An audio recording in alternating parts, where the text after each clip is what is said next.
காஞ்சிபுரத்தில் இளைஞர் ஒருவர் கொலை செய்து புதைக்கப்பட்ட வழக்கில் உயிர் நண்பன் உட்பட 2 கைது செய்யப்பட்டுள்ளனர்.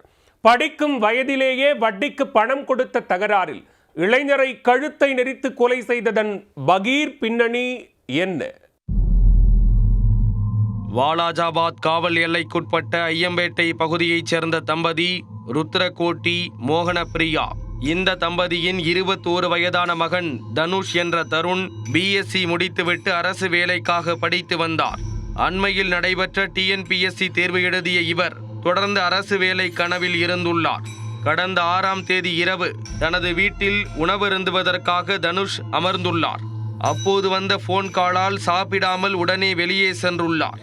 இரவு நீண்ட நேரமாகியும் வீடு திரும்பாததுடன் அவரின் செல்போனும் சுவிட்ச் ஆஃப் ஆகியுள்ளது. பல்வேறு இடங்களில் தேடியும் தனுஷ் கிடைக்காததால் அவரின் பெற்றோர் போலீசில் புகார் அளித்தனர். கடந்த 10ஆம் தேதி வாலாஜாபாத் அடுத்த வில்லிவளம் பாலாற்று பகுதியில் துண்டிக்கப்பட்ட கால் ஒன்று கிடந்துள்ளது. பொதுமக்கள் அளித்த தகவலின் பேரில் 11ஆம் தேதி காலையில் வாலாஜாபாத் போலீசார் சம்பவ இடத்திற்கு சென்று உடல் ஏதும் அப்பகுதியில் உள்ளதா என தேடினர். நீண்ட தேடுதலுக்கு பின் அப்பகுதியில் புதைக்கப்பட்ட இளைஞர் ஒருவரின் உடலை கைப்பற்றினர். ஏற்கனவே தனது மகனை காணவில்லை என புகாரளித்த தனுஷின் பெற்றோரை அழைத்து உடலை போலீசார் காட்டினர். செங்கல்பட்டு மருத்துவக் கல்லூரி மருத்துவமனையில் வைக்கப்பட்டிருந்த உடலை பார்த்து அது தனது மகன்தான் என்று தனுஷின் தாயார் மோகனப்பிரியா உறுதி செய்தார்.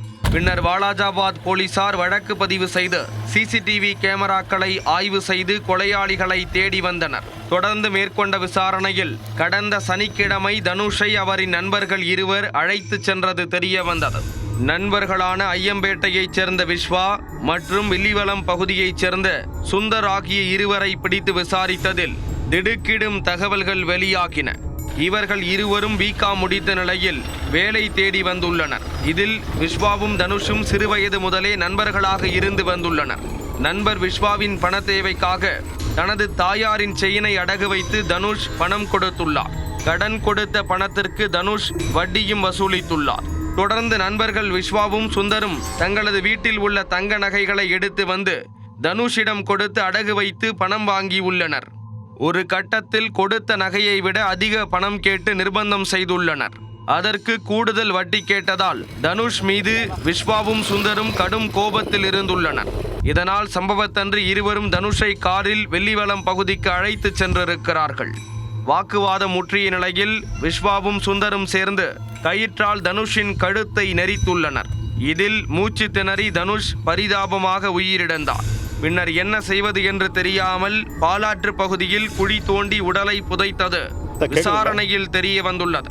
இந்த அதிர்ச்சி வாக்குமூலத்தை தொடர்ந்து விஸ்வா மற்றும் சுந்தரை போலீசார் கைது செய்துள்ளனர். மேலும் இவர்கள் 2 தங்களது வீட்டில் உள்ள நகைகளைத்தான் தனுஷிடம் கொடுத்தனரா அல்லது செயின் பறிப்பு சம்பவம் எதிலும் அவர்களுக்கு தொடர்பு உள்ளதா என போலீசார் விசாரணை மேற்கொண்டு வருகிறார்கள். அத்துடன் தனுஷ் நகைகளை அடகு வைத்த அடகு கடை குறித்தும் விசாரணை நடைபெறுகிறது.